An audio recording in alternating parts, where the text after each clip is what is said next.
So the holidays are here, bargains are everywhere, and this is the time of year where I usually get a lot of questions from people asking me, what should I buy? Do you get a PC? Do you get a console?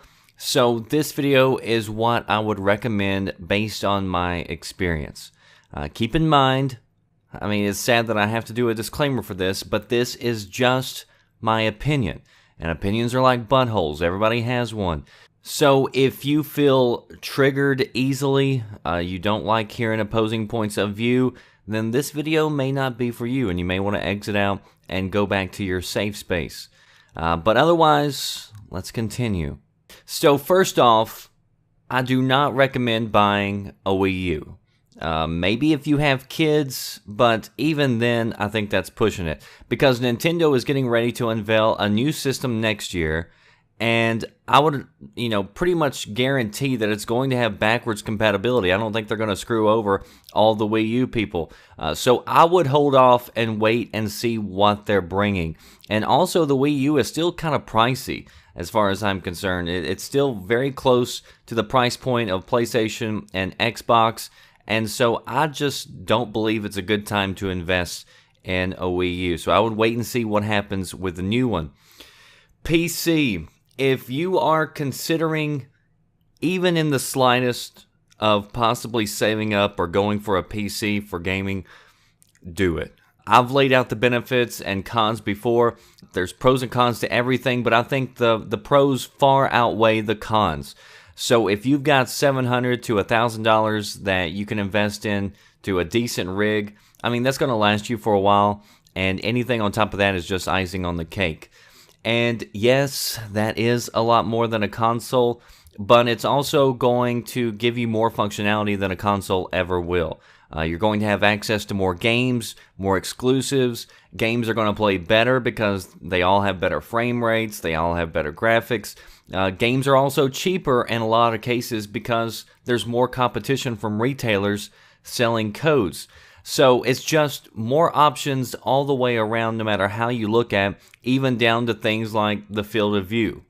Now, one big complaint that I always hear from a lot of people is they say you always have to constantly update your rig. But, the alternative is to have a static console that's going to continually just get outdated. And it's a myth that you constantly have to upgrade your rig. I've had the same PC with the same components inside, haven't changed nothing for over 3.5 years. And I had a GTX 680 graphics card, and I was still playing new games, brand new games, on high settings. But this week, I did upgrade to the 970, but it was mainly just as like a Christmas present for myself. It was more for fun than a necessity. I didn't have to upgrade, but I went on ahead and did. But you can just do so many more things with the PC than a console. You can use it for work, school, porn, editing. You got free mods that you can go to for gaming. So it really is an all-in-one machine. So I say that if you're considering in the slightest, do it. I don't think you'll regret it, even if you have to save up for one, because patience is a virtue. Moving on to the more controversial section, PS4 or Xbox One. So they've both been out for a couple of years now, and this holiday they're pretty much the same price.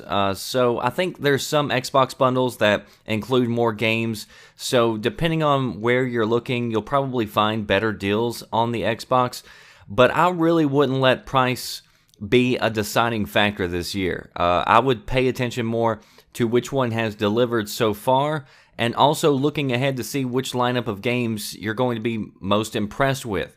Now keep in mind, again, this is just my opinion based on my personal experience. So I'm going to tell you what I've experienced so far. As far as the Xbox is concerned, booting up the console today is a completely different experience than what it was 2 years ago. Microsoft has delivered updates routinely on a monthly basis, and it's honestly a solid, feature-rich gaming machine. And they've also been listening to fan requests, so they've included things like backwards compatibility now. You've got streaming to Windows devices, and so on. You've also got other features that Sony turned down, like EA Access.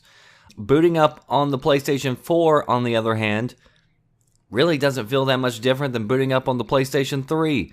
And updates have been slow, and many features that's been requested for years are still missing. You still can't appear offline. You don't get friend notifications. You get notifications if your friends join in a party, but you don't get notifications if they come online. You still can't change your name. Now, we know that the PlayStation 4 is selling like crazy, though. They just announced that they've got 30 million units that they've sold through. That means sold to customers. So sales are definitely great. But it's hard for me to come up with many more things to praise for the PlayStation other than sales. For me, personally, it's been the most overrated console I've ever owned. I barely even turn it on, and that's because they don't have many exclusives that I find that interesting. Almost every game that I've played on the system has been a rental that I've went and I've beat in 2 or 3 days, and then I'm done with it. I've got my PC for multiplats, and I've got my consoles primarily for exclusives recently. And PlayStation 4 definitely does have more exclusives. If you want to argue that point, if you want to argue numbers, yes, they've got more exclusives. They've also got more exclusives that I have zero interest in playing. And so I'm looking for quality over quantity. And I personally prefer games like Halo over a game like Killzone, Sunset Overdrive over a game like Infamous, Forza over Drive Club, etc. And then looking ahead to the future, there's still not a whole lot of games that have just wowed me from Sony. I'm not saying that Microsoft is just overflowing with exclusives, but I do generally find that their games tend to be more interesting to me. And looking ahead, Sea of Thieves, Quantum Break, Scalebound, Halo Wars 2, those types of games interest me more than what I've seen from Sony. And, that's just personal opinion and preferences. And that's not to say that Sony doesn't have any good titles in the works. Games that interest me on that side are Horizon, Wild, and Uncharted. Those come to mind. But they don't pique my interest as much as the former. And they also seem like games that I'm more likely to rent over buying. And also, I prefer the Xbox controller more than the PlayStation 4, especially for first-person shooters. It's just a lot more comfortable for me. I'm not a big fan of where the sticks are located on the PlayStation. And also, the Xbox One Elite controller is definitely by far the best feeling controller I've ever laid hands on. And I'll do a video on that here a little bit shortly, but I want to get more time in with it. But unless you're getting the Elite bundle, of course, then that's going to be an added accessory. But I'd still take even the base Xbox controller over the PlayStation 4 any day. And also, the PlayStation 4's battery life is just absolutely abysmal. It's horrible. I don't know how it drains so fast. Now, I'm not saying that PlayStation 4 is a bad machine. I'm just telling you that I'm not satisfied with it personally. And I'd love to have more reasons to turn on my system. But lately, just being honest, it's a dust collector. And if they don't show some good games at the PlayStation event coming up next month, then I'm seriously considering dropping the weight and selling it. Because nothing frustrates me more than having a $200 to $300 machine that just sits there without getting used. And Sony seems to be putting more emphasis on multiplats, which again is what I've got a PC for. I would say that I do play more PC than consoles, but when I'm playing on consoles, I just have a better experience with Xbox almost all the way around. And considering that I own both systems, I'm playing both systems on a screen that's 50-inch plus, that slight resolution bump that, gains so many headlines in the news for the PlayStation 4 is pretty much non-existent for me. And I would rather have features like being able to stay in the game and pull up my friends list and still be able to see the game without having to cover my entire screen and take me out of that experience and all that. So just the overall experience for me is a lot better on the Xbox. Now, I'm not claiming that PlayStation 4 is a bad machine. It's just been really disappointing for me, and that's me personally. And look, you're going to have people who come and have the complete opposite opinion. They're going to tell you their favorite system is the PlayStation 4 and that they're disappointed in the Xbox One. And you know what? Nobody's right or wrong. It's just an opinion. It's like being attracted to blondes or brunettes. I'm personally a brunette guy. So don't just listen to me. Go out, grab other people's thoughts, do your research. There's plenty to consider, including things like, what are your friends playing on?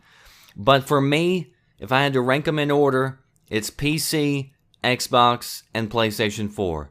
And that's just my experience as a gamer. But at the end of the day, I don't care what you buy. Go buy whatever. Go buy them all if you can. But whatever you do buy, I do hope that you enjoy it. Post your thoughts below. What's your favorite system and why? Are you listening? Damn.